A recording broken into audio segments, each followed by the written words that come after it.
Career बर्बाद करके बेघर हो जाएं। अंकल, एक नौकरी जाएगी दूसरी मिलेगी, एक प्रोजेक्ट जाएगा दूसरा मिल जाएगा, हर चीज का कोई ना कोई ऑल्टरनेटिव है। लेकिन अगर बाप मर जाए तो उसका ऑल्टरनेटिव ना है, ना था, ना होगा। आप सब अपने जॉब, अपने करियर को एकदम दिल से लगा के रखते हैं। किसने दिया ये सब? वो बुनियाद किसने डाली जिस पे खड़े हैं आप? कभी दिमाग में भी आया? जिस बाप ने तुम्हें काबिल बनाया, कुर्बानियां देके तुम्हारी जिंदगी संवारी, उस बाप के साथ क्या किया तुमने? सोचो। तुम्हारे पापा हमेशा तुम्हें छोटे बच्चे की तरह रखते हैं। वो आ गए, चलो भागो। ऑफर लेटर सॉफ्टवेयर जॉब का। बेटा मैंने बड़ी मुश्किल से ब्रह्मा जी ब्रदर्स कंपनी से निकलवाया है। अब तुम अमेरिका। मैंने कहा था ना, मैं आपको छोड़कर कहीं नहीं जाऊंगा।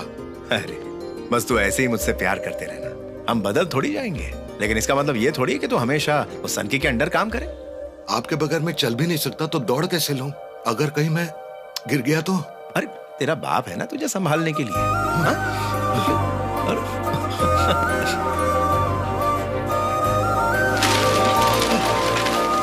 A+B² is equal to a square plus।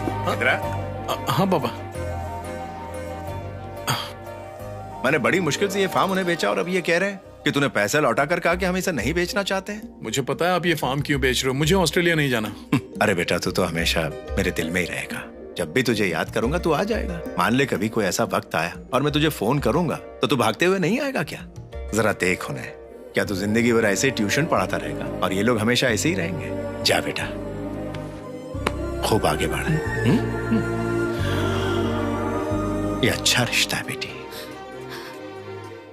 कितना भी अच्छा रिश्ता मिले, पर मैं आपसे दूर नहीं होना चाहती। बिल्कुल नहीं पापा। मरने से पहले माँ ने मुझे कहा था कि मैं आपका हर तरह से ख्याल रखूं।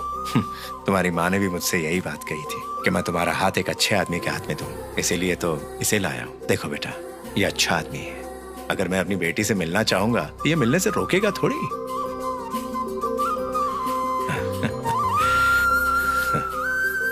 अगर ये मुझे नहीं भेजेंगे तो मैं अपने आप ही आ जाऊंगी।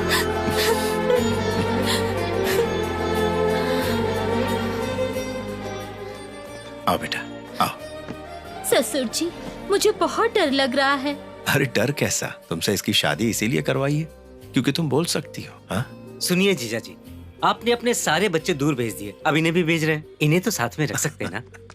अरे अपने साथ के लिए मैं इनकी ग्रोथ को थोड़ी रोक सकता हूँ। सिर्फ हाथ का अंगूठा और उंगलियां मजबूत होना काफी नहीं होता। सबसे छोटी उंगली का भी बहुत महत्व है। इसे रास्ता दिखाना भी मेरी जिम्मेदारी है। जाओ बेटा।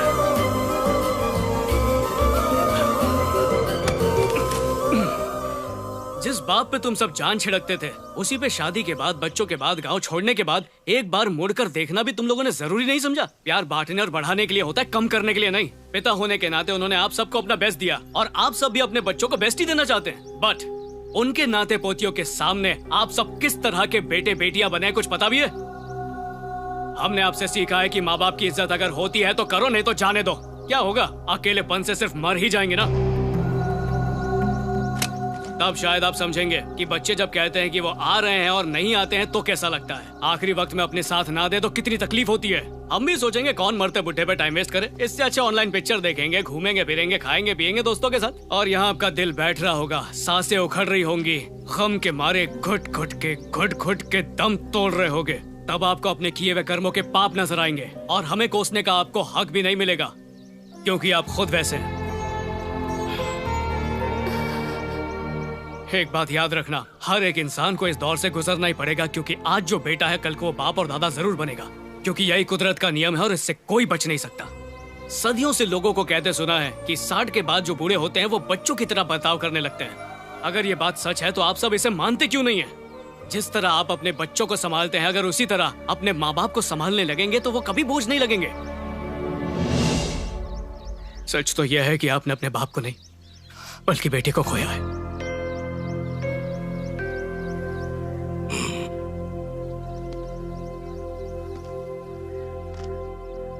कहाँ जा रहे हो? मैंने सारी हदें पार कर दी, मैं माफी भी नहीं मांग सकता। अपनी शक्ल दिखाने लायक नहीं रहा। मैं आपको रिश्तों का एहसास दिलाना चाहता था, रिश्ते तोड़वाना नहीं चाहता। बेटा हमें चप्पल लेकर मार, शायद इसी से अकल आ जाए।